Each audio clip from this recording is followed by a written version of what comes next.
I'm Rebecca Miller, 34, and my life just imploded because my sister Amanda decided to sell her house and travel the world with zero backup plan.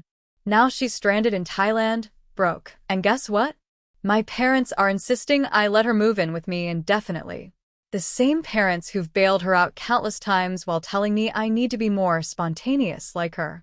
I love my sister, but my tiny Chicago apartment and relationship can't handle Hurricane Amanda. Family obligation is one thing, but when does helping become enabling? Before I dive into this mess, let me know where you're watching from. Hit that like button and subscribe if you've ever had to choose between family expectations and your own sanity. My life in Chicago follows a carefully constructed routine that I've built over years of hard work. I wake up at 6, hit the gym 3 times a week, and arrive at my marketing firm by 8:30. I've spent 7 years climbing the corporate ladder at Thompson & Reed, where I'm now in line for a senior marketing director position. My 2-bedroom apartment isn't glamorous, but it's mine. I saved for the down payment for 4 years while living with roommates and eating ramen more often than I'd like to admit. My boyfriend Jason and I have been together for 3 years. He's a software engineer who appreciates order almost as much as I do. We're talking about moving in together next year when his lease is up. Nothing rushed, everything planned. That's how we operate. Amanda and I couldn't be more different. While I was organizing my colored pencils by shade in elementary school, she was climbing out her bedroom window to attend parties. When I was applying for college scholarships and working part-time at the campus bookstore, she was changing majors 3 times before settling on communications, which our parents fully funded despite her mediocre grades. Rebecca always has her nose in a book, my mother would say with a sigh at family gatherings. But Amanda, she's got such spirit, such a zest for life. That zest translated to our parents bailing Amanda out when she maxed out her first credit card at 20, when she crashed her car without insurance at 23, and when she abandoned her wedding plans 2 weeks before the ceremony at 28, leaving our parents with thousands in non-refundable deposits. After the wedding fiasco, Amanda surprisingly found her footing in real estate.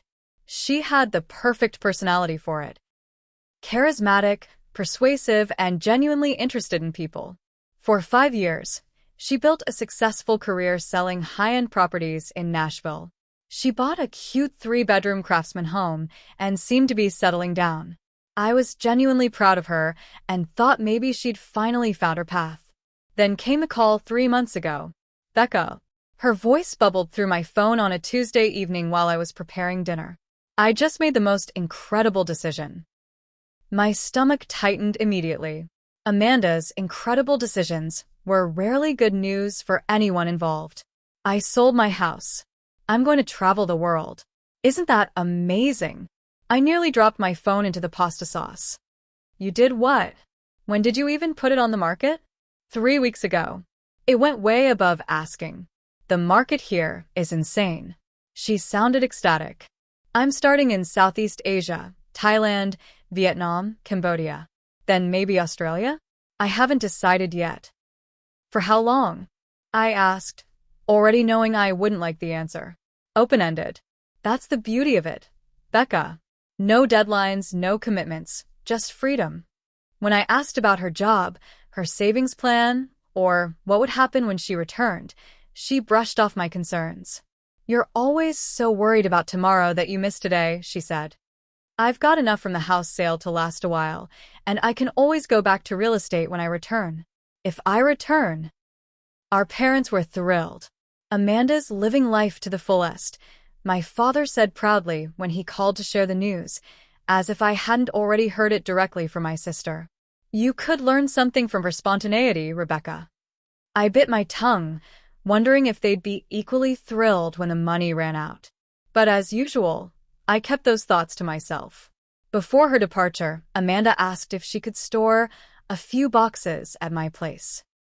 I reluctantly agreed, not wanting to be the unsupportive sister. Those few boxes turned out to be 12 large containers that now occupy most of my guest room closet and half of my storage unit. She promised to be gone for at least a year, maybe more, which secretly relieved me. As much as I love my sister, Distance has always been good for our relationship. For 2 months, everything seemed fine. Amanda's Instagram was flooded with picturesque beaches, temple visits, and smiling selfies with her travel buddy Sophia, whom she'd met in a Bangkok hostel. Her captions were filled with inspirational quotes about living in the moment and finding yourself through travel. Then came the call that changed everything. I was in the middle of a Tuesday afternoon meeting when my phone buzzed repeatedly. Seeing Amanda's name flash across my screen 6 times in a row, I excused myself, concerned something serious had happened. It had. Rebecca? Amanda's voice crackled through the international connection.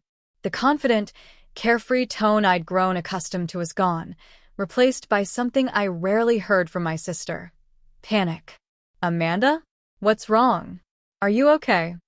I stepped into the hallway outside our conference room, my heart pounding. I'm not great. Her voice broke. Sophia's gone. We had this stupid fight about money and our travel plans, and when I woke up this morning, she'd taken her stuff and left. I'm alone in this hostel in Chiang Mai, and I don't know what to do. I pressed for details, and the full picture emerged in fragments between her sobs. The money from selling her house, which she'd confidently proclaimed would last at least a year, maybe 2, had dwindled to almost nothing after just 2 months. She'd been too generous with spending, splurging on luxury accommodations in between hostels, expensive tours, shopping, and covering Sophia's expenses, just until her money transfer came through. A transfer that never materialized. How much do you have left? I asked, dreading the answer. Maybe enough for another week at this hostel, and that's if I eat street food for every meal. Her voice was small, embarrassed.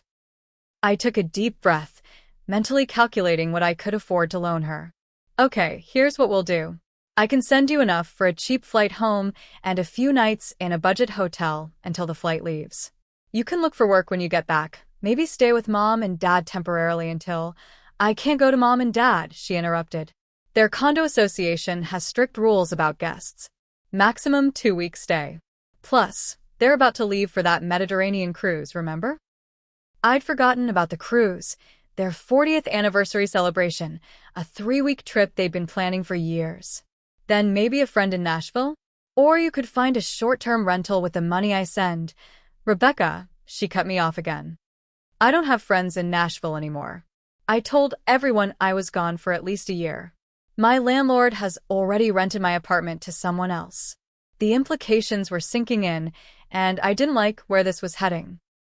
Amanda, what exactly are you asking me for? A pause.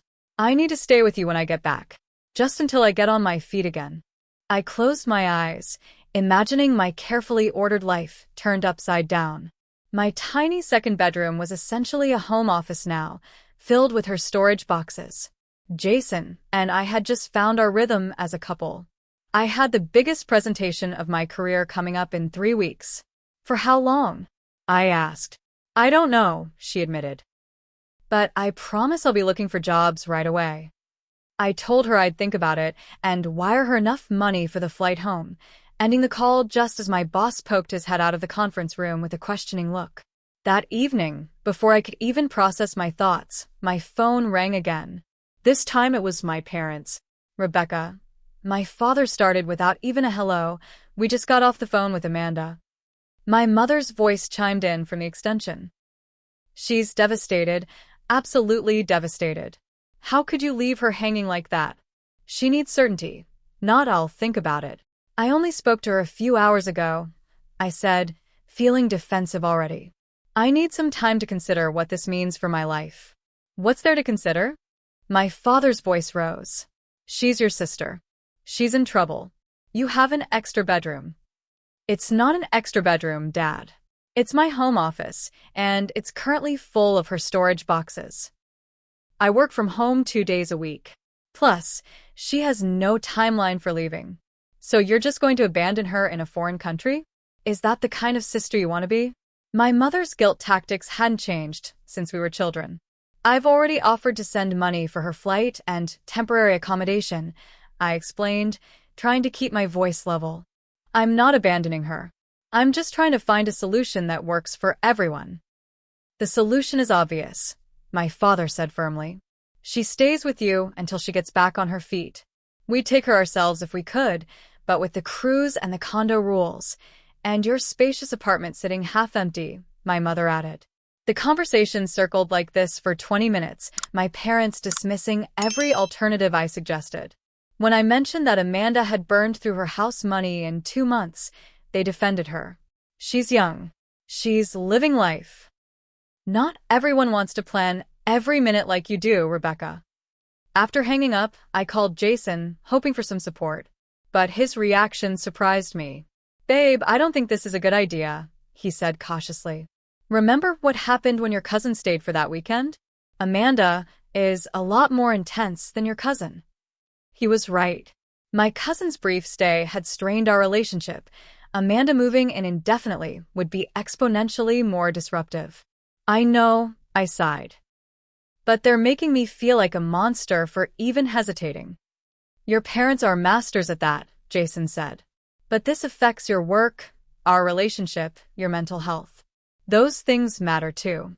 The conversation ended with Jason gently suggesting we take a step back on our plans to move in together until the Amanda situation resolved itself. I hung up feeling even worse. That night, my parents called again. The conversation was shorter, but ended with my father's ultimatum.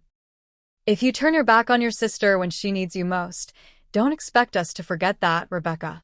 Family helps family. Period. Sleep eluded me that night.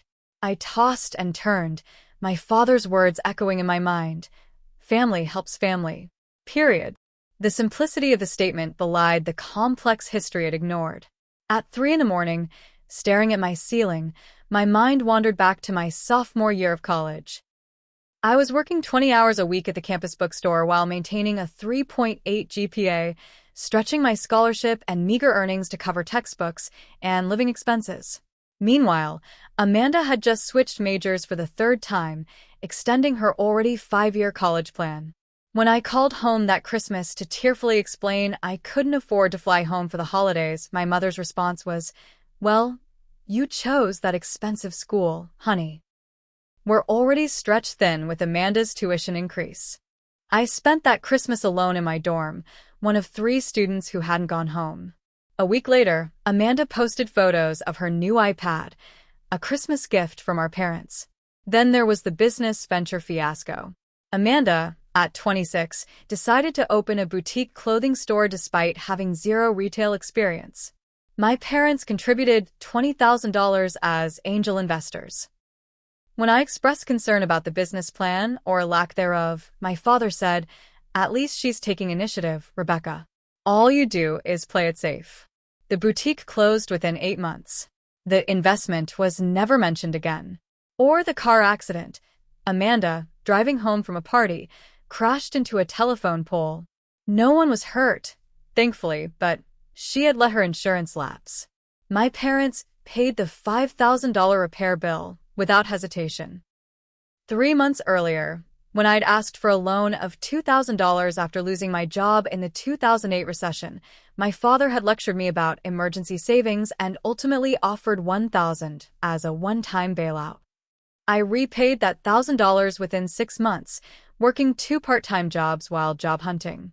Amanda never repaid a dime of any money our parents gave her. The pattern was clear, had always been clear. Amanda was allowed to fail, to make mistakes, to live freely. I was expected to be responsible, reliable, and self-sufficient, and then to extend that self-sufficiency to cover Amanda's shortfalls when necessary. At 6 a.m., I gave up on sleep and called my friend Kimberly, knowing she'd be up for her morning run. "They're guilt-tripping you," she said after I explained the situation. "And it's working because you've been conditioned your whole life to feel responsible for your sister." "But what if they're right?" I asked, rubbing my temples. "What if I am being selfish?" "She is family." "Setting boundaries isn't selfish," Kimberly countered. "Look, you can help Amanda without sacrificing your entire life. What about a time limit? Or specific conditions for her staying with you?" "They'll say I'm being rigid and ungenerous." "Who cares what they say? This is your life, Rebecca. Your home. Your relationship with Jason. your mental health. Those things matter too. It was almost verbatim what Jason had said, and hearing it again helped solidify something in my mind. I'd spent my entire life seeking approval I was never going to get, at least not while maintaining healthy boundaries. That day at work, I couldn't focus.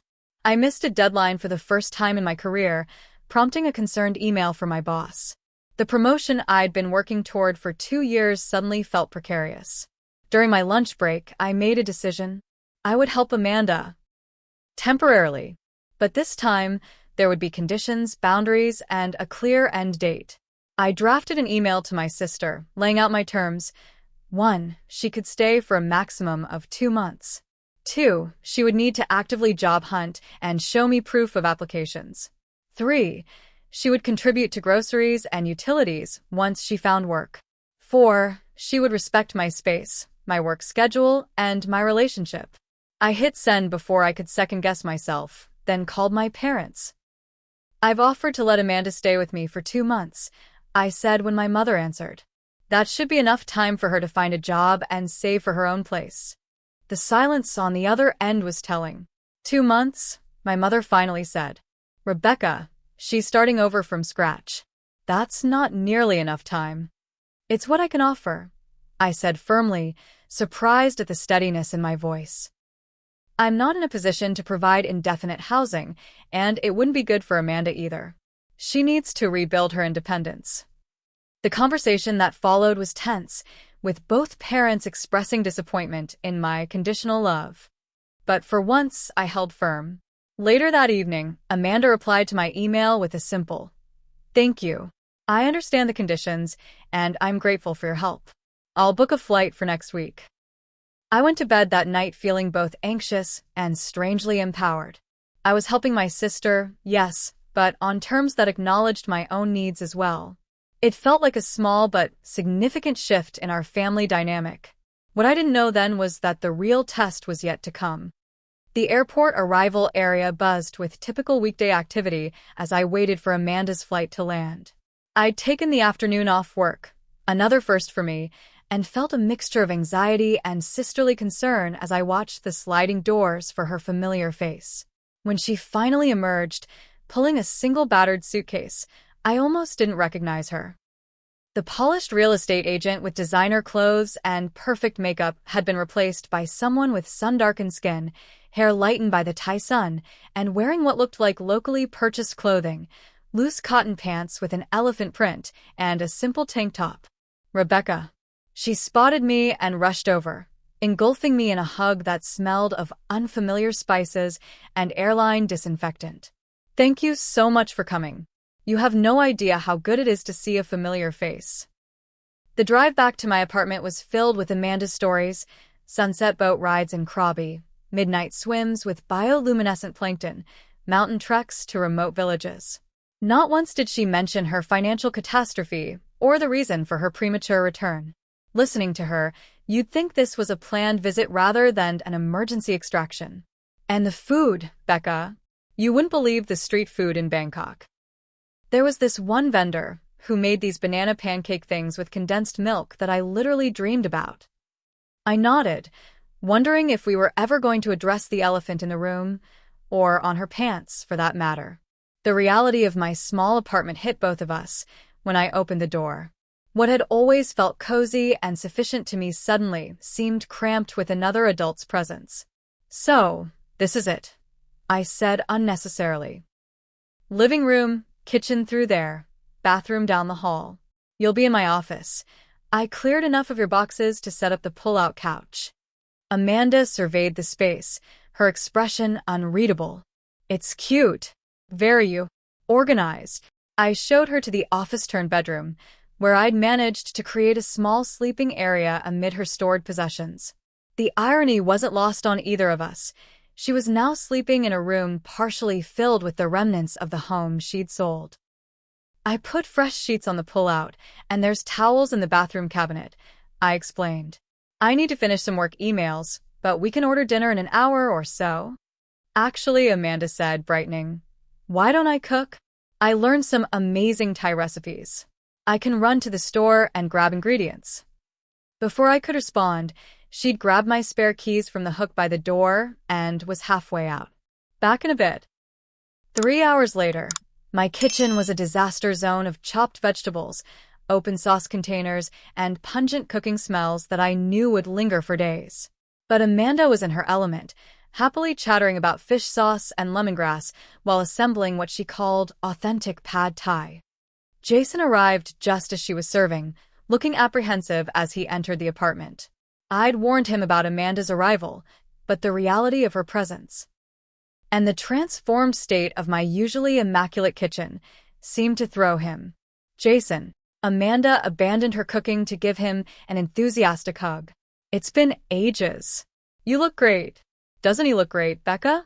Thailand has the most gorgeous men, but I have to say, my sister snagged one of America's finest.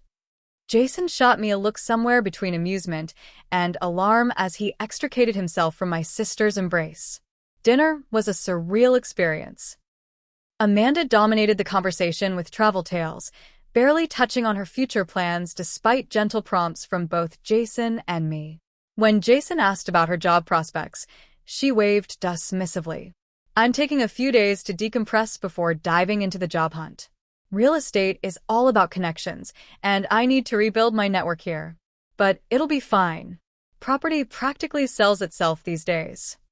After Jason left, earlier than planned, with a meaningful "call me later" whispered as he hugged me goodbye, I decided to address the ground rules. Amanda, I know you've just arrived, but we should talk about expectations while you're here, I began, rinsing dinner plates. Absolutely, she agreed with surprising enthusiasm.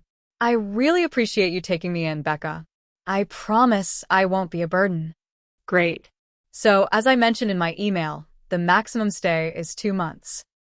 I work from home Tuesdays and Thursdays, so I'll need quiet in the apartment those days. Of course, of course. She nodded, though her eyes were already drifting to her phone as it pinged with notifications. And I need you to be actively job hunting. The sooner you're financially stable, the sooner you can find your own place. Totally. I'll start next week for sure. I finished outlining my expectations while Amanda half listened, responding with vague agreements. By the end of the conversation, I wasn't convinced she'd registered the seriousness of our arrangement, but I was too exhausted to press further. That night, I went to bed at my usual 10 o'clock. At midnight, I was awakened by laughter and music from the living room. Amanda had apparently decided to FaceTime with friends she'd met abroad, unconcerned about the time difference, or the fact that I had work in the morning. The next day, returning from work, I found Amanda wearing my favorite cashmere sweater. Hope you don't mind, she said, noticing my expression. Most of my clothes are still packed away in those boxes, and I got cold. I minded very much. The sweater had been a splurge purchase for my 30th birthday, and Amanda had already stretched the neckline with her slightly larger frame. But I swallowed my irritation, reminding myself this was temporary.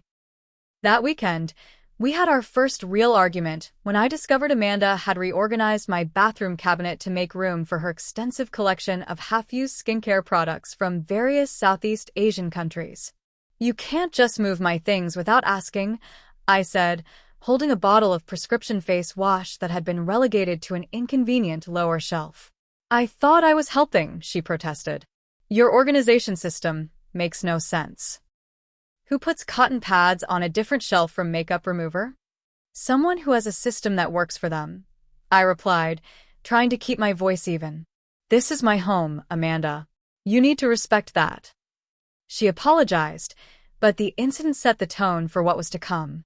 The following Tuesday, my first work-from-home day with Amanda present, was a disaster. Despite our agreement, she conducted loud phone, networking calls in the living room while I tried to concentrate on a major client proposal. When I texted her from my bedroom-turned office to please keep it down, she replied with a string of apologetic emojis but continued at the same volume. By the end of the first week, I was at my breaking point. Jason and I had barely spoken, my work was suffering, and my apartment no longer felt like my own space. But the real shock came when, checking my credit card statement online, I noticed several charges from airline websites. Searching Amanda's browser history while she was out, reconnecting with an old friend confirmed my suspicion. She was researching flights to Bali. 1 week turned into 2, and Amanda's promised job hunt had yet to materialize into anything concrete. Her days consisted of sleeping until noon, spending hours on social media documenting her life transition with carefully filtered photos of coffee shops and urban landscapes, and having long, loud phone conversations with travel friends that inevitably included the phrase, "I'm just staying with my sister until I figure out my next move."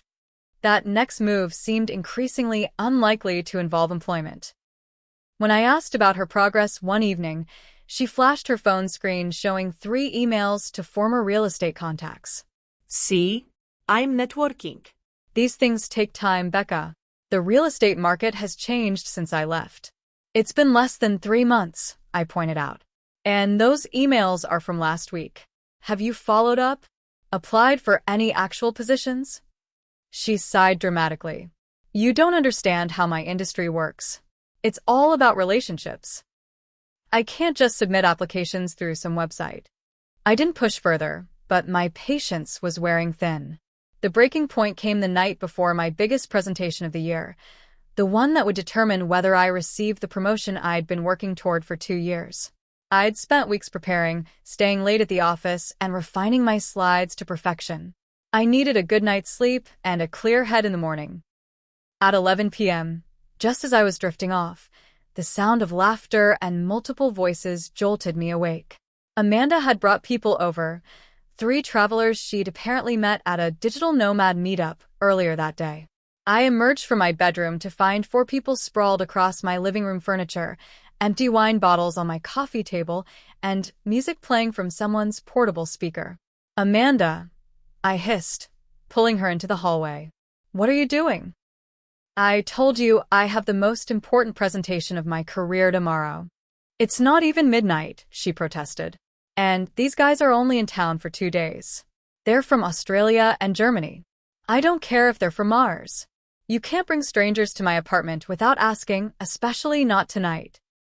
The argument escalated until her friends awkwardly gathered their belongings and left, Amanda following them with a wounded expression and a theatrical, "I'm so sorry about my sister. She's kind of intense about her work stuff." The damage was done. I got maybe 4 hours of sleep, woke up with a stress headache, and stumbled through my presentation the next day. My boss's feedback was polite but clear. "Not your best work, Rebecca. Let's discuss how to improve for the client meeting next week." The promotion committee was meeting the following month. At this rate, my name would be crossed off the list before discussions even began. That evening, emotionally drained and professionally humiliated, I returned home to find a package from an online retailer addressed to Amanda. The receipt had fallen out. $300 for designer sunglasses, charged to my Amazon account, which Amanda had apparently accessed on my laptop. I stormed into the living room where she was watching Netflix on my TV. "Are you serious? You used my Amazon account to buy $300 sunglasses while you're supposedly broke." She had the grace to look embarrassed. "I was going to tell you. My old one's broke, and I have that networking event tomorrow. I'll pay back as soon as I get a job." "That's not the point. You used my account without asking. You brought people over when I specifically asked for quiet. You've shown zero respect for my space, my career, or our agreement." "You're overreacting," she said, but her voice lacked conviction. "It's just sunglasses. And those people last night were important connections." No, Amanda. This isn't about sunglasses or networking. This is a pattern. Your entire life is one long pattern of taking advantage of the people who care about you, and I'm done enabling it. The dam broke.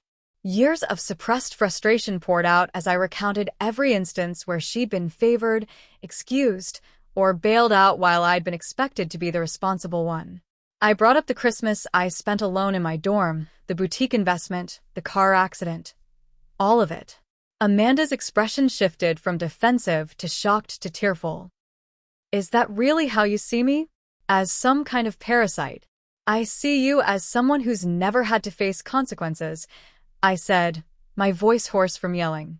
And I'm partially to blame because I've never stood up to you or our parents before. The mention of our parents triggered something in Amanda. She grabbed her phone. Let's see what Mom and Dad think about your little assessment of our family dynamic. Before I could stop her, she had our mother on speakerphone, tears streaming down her face as she described how I'd attacked her character and was threatening to throw her out on the street. Our parents' reaction was swift and predictable. Within an hour, they were on a three-way video call with us, my father's face red with anger as he lectured me about family loyalty, while my mother consoled a sobbing Amanda. After everything we've done for you, my father said, his voice trembling with emotion. This is how you treat your sister? Your flesh and blood. What exactly have you done for me, Dad? I asked quietly. Because from where I'm sitting, I've been taking care of myself since I was 18, while you've been bailing Amanda out of one self-created crisis after another. The silence that followed was deafening. How dare you? My mother finally whispered. How dare you throw our parenting in our faces like that? I'm not throwing anything. I'm stating facts. I love Amanda, and I want to help her, but not at the expense of my own life and career, which is currently hanging by a thread because of her disruptive presence in my home. The conversation deteriorated from there, old wounds reopened on all sides. It ended with my father declaring that I'd changed, becoming cold and calculating, while my mother suggested that my rigid personality was the reason I was still single at my age, conveniently forgetting about Jason. After they hung up, Amanda and I sat in stunned silence. The apartment felt charged with decades of unspoken resentments. I think I should go, Amanda finally said, rising from the couch. Where? It's almost midnight. I don't know. A hotel. A friend's place. Anywhere, but here where I'm such a burden. Her voice cracked on the last word. Part of me wanted to stop her, the responsible big sister who had always fixed things. But another part, the part that had finally found its voice, stayed silent as she grabbed her jacket and left, slamming the door behind her. That night, I received a text from Jason. Checking in. How's it going with Amanda? I stared at the message, unsure how to compress the evening's implosion into a text. Finally, I simply wrote, Can we talk tomorrow? In person. His response came quickly. That doesn't sound good. Maybe we should take a break until things settle down. Call me when Amanda's situation is resolved. I read the message 3 times, tears welling in my eyes. In trying to protect my relationship by setting boundaries with my family, I may have lost it anyway. The week that followed Amanda's dramatic exit was eerily quiet. She'd taken only her purse and phone when she left, leaving her clothes and suitcase behind, which told me her departure was more tantrum than actual plan. I texted her the next morning to make sure she was safe, receiving only a curt, "I'm fine," in response. My parents weren't speaking to me either. My mother had sent a single message, "We raised you better than this." I hadn't replied. Jason and I had a brief, awkward coffee meeting where he explained he needed space until my family situation stabilized. He insisted it wasn't a breakup, just a pause, but the distinction felt meaningless as I watched him walk away. At work, I threw myself into damage control, staying late every night to compensate for my previous distraction. My boss noticed the change, commenting that I seemed back to my old self, which felt like both a compliment and an indictment. Without Amanda's chaos filling my apartment, I had time to think about my family dynamics, my own role in perpetuating unhealthy patterns, and what kind of relationship I wanted with my sister moving forward. On the 8th day after our fight, I returned home to find Amanda's suitcase gone, along with most of her clothes. She'd obviously used her key to enter while I was at work. A note on the kitchen counter simply read, "Staying with Tara. We'll get the rest of my things later." Tara was a casual acquaintance of Amanda's from college who lived in the suburbs. I was surprised they were still in touch, but relieved Amanda had found alternative accommodation. What I didn't expect was to find her journal left open on the coffee table. Whether this was accidental or intentional, I'll never know, but the page it was open to caught my eye immediately. Rebecca's place is so depressing. All work and no fun. But I just need to stick it out until Mom and Dad convince Aunt Susan to loan me some money for the Bali trip. They're working on her. Dad says she's close to agreeing. 3 months max, and I'll be back on the road, away from Rebecca's judgmental attitude and boring life. I stared at the words, a cold feeling settling in my stomach. The journal entry was dated 4 days before our fight. Amanda had never intended to find a job or get back on her feet. She'd been planning her escape while manipulating our parents into securing her next funding source. Aunt Susan was our father's sister, a divorced pharmaceutical executive with no children and considerable disposable income. She'd always had a soft spot for Amanda. I was still processing this revelation when my doorbell rang. Through the peephole, I saw both my parents standing in the hallway, grim-faced and determined. Taking a deep breath, I opened the door. "We need to talk," my father said without preamble, walking past me into the apartment. My mother followed, her eyes scanning the space, as if looking for evidence of mistreatment. "Where's your sister?" she demanded. "Apparently staying with Tara," I replied, closing the door. "She came by while I was at work and took most of her things." "Because you made her feel unwelcome," my mother said accusingly. I laughed. Actually laughed, the sound surprising all of us. No, Mom. "Because she never intended to stay. Because she was using me as a placeholder until you convinced Aunt Susan to fund her next adventure." Their momentary confusion told me everything. They knew exactly what I was talking about. I held up Amanda's journal. She left this behind. Quite illuminating reading. My father stepped forward. "You had no right to read her private thoughts. And you had no right to manipulate me into housing her while secretly arranging her next bailout behind my back." My voice rose despite my efforts to stay calm. "Did you even consider what her staying here was doing to my life? My relationship? My career?" "Oh, your precious career," my mother said dismissively. "There's more to life than climbing the corporate ladder, Rebecca. I know that. But there's also more to life than constantly rescuing Amanda from her own choices." I was shouting now, years of repressed frustration boiling over. "Do you know why she's in this situation? Because she sold a perfectly good house to fund a vacation she couldn't afford. And instead of letting her experience the natural consequences of that decision, you're already plotting to throw more money at her." My father's face reddened. "That's enough. We didn't come here to be lectured by our daughter on parenting." "Then why did you come? To guilt me into taking Amanda back? To make me feel like a terrible sister for expecting basic respect in my own home?" "We came because family takes care of family," my mother said, her voice breaking. "Because that's what we raised you to believe." "No," I said, suddenly seeing with perfect clarity.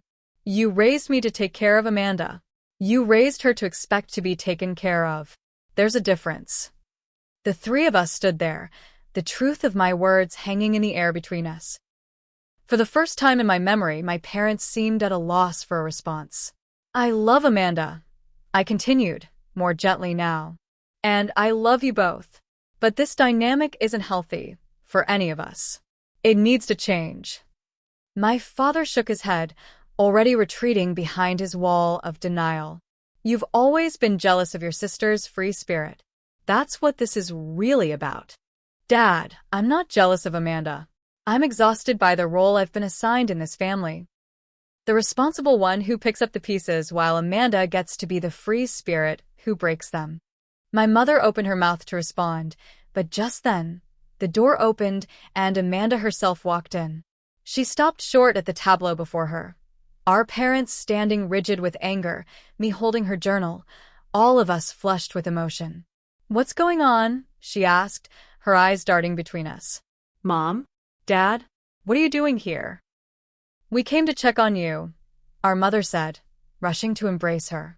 "We were worried when you said you'd left Rebecca's." Amanda's eyes fell on the journal in my hand, and her expression hardened. "You read my journal? Seriously, Rebecca? You left it open on my coffee table," I said. "But yes, I read it. And now I know you never intended to get a job or find your own place. You were just waiting for Mom and Dad to convince Aunt Susan to fund your next trip." Amanda's face flushed, but she didn't deny it. Instead, she looked to our parents for support, finding it immediately in their protective stances. "You don't understand," she began, but I cut her off. "I understand perfectly. I understand that you sold your house on impulse, blew through the money in 2 months, and expected everyone else to clean up your mess. I understand that you've never faced real consequences because someone, usually mom and dad, occasionally me, always swoops in to save you. That's not fair." Amanda cried, tears welling in her eyes. "You think your way of living is the only right way, but it's not. Some people need to explore, to experience life. We can't all be robots programmed for corporate success like you." And there it was, the core of our difference, laid bare in her words. In Amanda's world, I was the one to be pitted, with my structured life and financial responsibility. In my world, she was the one making short-sighted choices that others had to compensate for.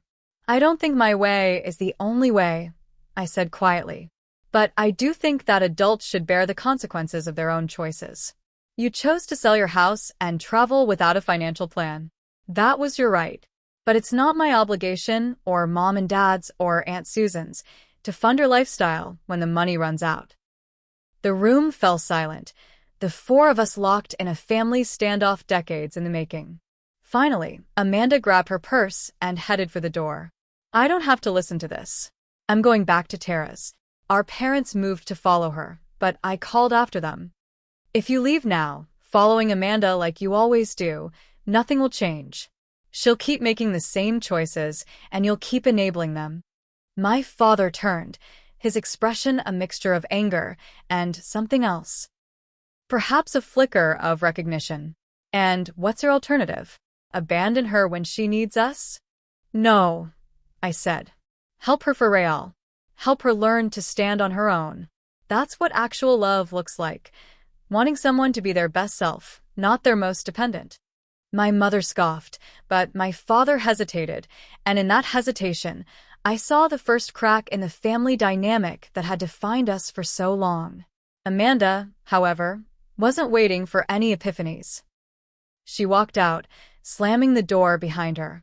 After a moment of indecision, our parents followed, leaving me alone in the sudden silence of my apartment. I sank onto my couch, emotionally drained but strangely at peace. For the first time in my adult life, I had spoken my truth to my family without backing down. The consequences were still unfolding, but the relief of authenticity was immediate. Later that night, I received a text from Amanda. "I'm sorry for what I said. You're not a robot. I'm just scared." It wasn't much, but it was something. A small crack in her defensive armor, just as I'd seen in my father's hesitation. Sometimes, I realized, that's where healing begins, not in grand reconciliations, but in the tiny fissures that let new light through.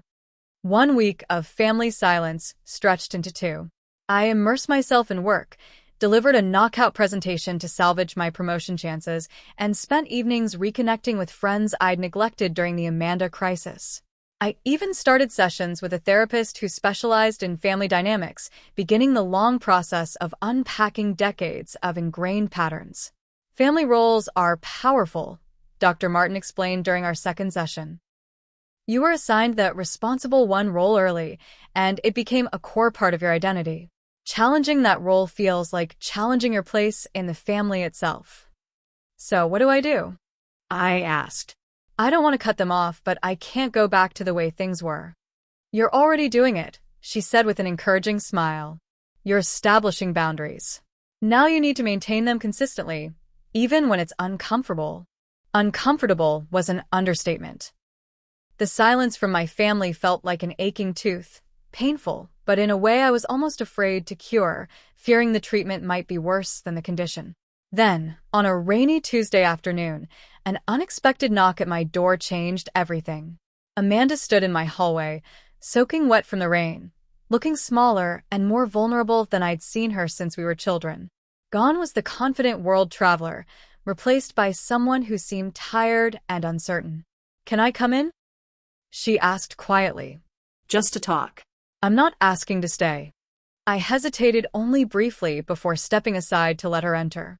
She declined my offer of a towel or tea, perching nervously on the edge of my couch instead. "I've been doing a lot of thinking," she began, twisting her hands in her lap. "About what you said, about patterns and consequences and—" She took a deep breath. "About how I've been treating you." I sat across from her, saying nothing, giving her the space to continue. "I've always been jealous of you," she admitted, the words seeming to surprise her as much as me. "Your certainty, your direction, your ability to build a life that actually works. I tell myself I'm free and you're trapped, but the truth is, I'm the one who feels lost all the time." Her honesty caught me off guard.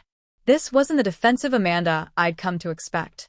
"I'm not as certain as you think," I said softly. "I just make different choices." "Better choices," she corrected with a sad smile. "I sold my house because I was bored and restless and thought traveling would fix whatever's wrong with me. But I just brought myself along for the ride, you know?" I nodded, understanding exactly what she meant. "And when the money ran out, I automatically assumed someone would rescue me, because someone always has. But when I showed up here and saw your life, your real adult life with a career and relationship and actual consequences, I felt like such a fraud. So I acted out, tried to make your choices seem boring to justify my chaos." Tears welled in her eyes, and for once, they didn't seem manipulative or strategic. They seemed real. "I'm not asking you to fix this for me," she continued. "I actually came to tell you that I found a job. It's just assistant work at a small real estate office in the suburbs, not the glamorous properties I used to sell, but it's a start. And Tara's letting me stay in her spare room for reduced rent if I help with her kids 3 evenings a week." "Amanda, that's great," I said, genuinely impressed by her initiative. "I'm proud of you." She looked up surprised. "You are?" "Of course. That took courage and humility. Those aren't easy qualities to develop." We sat in silence for a moment, the air between us lighter than it had been in years. "I also talked to Mom and Dad," she added. "Really talked to them, maybe for the first time ever. About how they've enabled me, about how unfair they've been to you. It didn't go great at first, but I think Dad is starting to get it. Mom's going to take longer." I could imagine that conversation, my mother's defensive denial, my father's reluctant recognition. It couldn't have been easy for Amanda to initiate. "What about Aunt Susan and Bali?" I asked, curious if that plan had been abandoned. Amanda grimaced. "Yeah, about that. I'm not proud of that plan. I've told them I don't want any money from Aunt Susan. I need to learn to fund my own adventures, if and when I can responsibly afford them." I studied my sister's face, looking for signs of the old Amanda, the deflection, the charm offensive, the subtle manipulation. Instead, I saw something new, accountability. "I miss you," she said simply. "And I'm sorry. Not just for the journal and the sunglasses and bringing people over that night. I'm sorry for the pattern. For taking advantage of your stability. For resenting the very qualities in you that I've benefited from my entire life." My throat tightened with unexpected emotion. "I miss you too. And I'm sorry if I've been rigid or judgmental. I worry about you. I know. And I've never deserved it, but I've always counted on it." We talked for hours that afternoon, really talked, peeling back layers of our relationship to examine the complex dynamics beneath. There were difficult moments, old wounds reopened that made us both wince, but there was also laughter and recognition and, slowly, the rebuilding of trust. "I need to ask you something," Amanda said as the conversation wound down. "And I want you to be completely honest, even if it's not what I want to hear." "Okay," I agreed cautiously. "I know your 2-month offer is off the table, and I respect that. But I'm struggling to transport all my stuff to Tara's on public transit. Would it be possible for me to stay here for just 2 more weeks while I save up for a car rental? I promise I'll respect your space and schedule. I'll be out during your work-from-home days, and I won't touch your things or bring anyone over."